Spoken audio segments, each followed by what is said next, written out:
Welcome back. Today we're going to talk about investing in yourself. If you ever flown an airplane, you may have seen, hopefully you listened to the flight attendant when they said if the oxygen mask falls down, that the first thing that you're supposed to do is put the oxygen mask on yourself first before you put it on your child or the person next to you. Because if you run out of oxygen, you can't help the person next to you. And it's the same thing when it comes to your health. So if you don't invest in yourself, in your health, you can't help not only yourself, but you can't help anybody else around you. So you can't help your family members.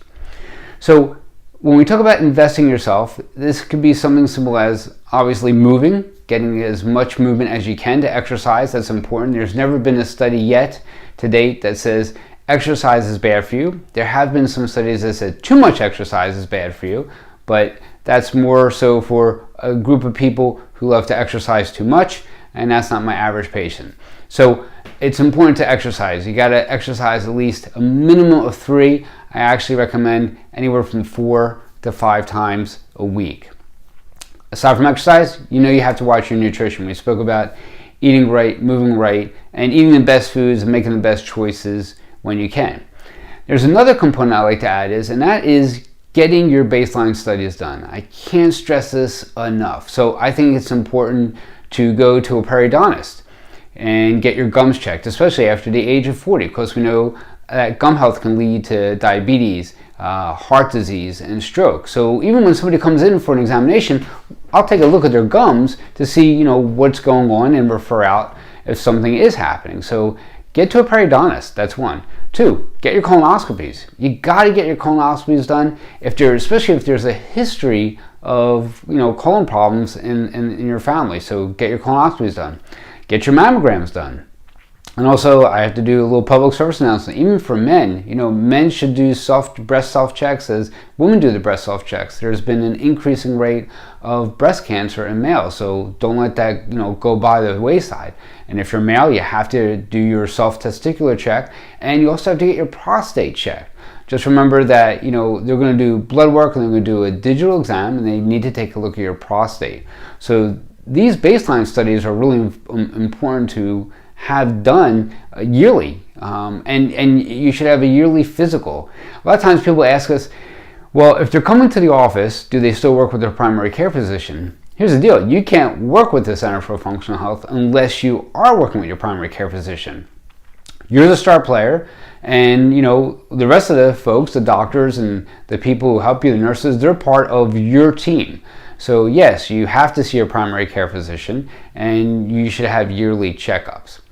The next thing I want to talk about is a concept of the investment in yourself. Insurance is changing. You know that, I know that. And we're seeing less coverage. We're seeing less coverage for visits. We're seeing less coverage for medications. And out of nowhere, they often just stop paying for certain medications. Or people hit a certain limit and then they can't get their regular medication, so they have to get the generic medication. So the best thing you can do is really, really take care of yourself. And yes, that is an investment. That is an investment of time, and it might be an investment of money. And I know what you're saying. I already pay a lot for insurance. I agree. So do I. But you need to invest in yourself. It doesn't have to be a lot, but it has to be something, and that's time and money. You have a car, and when that car needs tires, rotated or new tires, your insurance company does not pay for it. You pay for car insurance, but they don't pay for the maintenance. They don't pay for the windshield wipers. They don't pay for the oil changes. They don't pay for the inspections, which is your yearly physical. So sometimes they do pay for the yearly physical. But what I'm trying to say here is that you're going to put money into yourself, and that's okay, because you need to invest yourself. That's the best thing you can ever invest in. Health insurance doesn't cover the maintenance of yourself, and fortunately it doesn't cover vitamins, it doesn't cover supplements, sometimes it doesn't even cover all the lab testing. However, you need to find out what's going on with you, and you need to stay on top of that. In functional medicine, what's important is the why. Why are you feeling the way you're feeling? And we want to get down to the root cause of the problems. So, in summary, can't stress enough, you got to get your physicals. You got to work with your primary care physician, and you got to take time to take care of yourself, and take care of yourself first and foremost, and then you'll be able to help others. Okay, that's it for today. Take care, and we'll see you soon.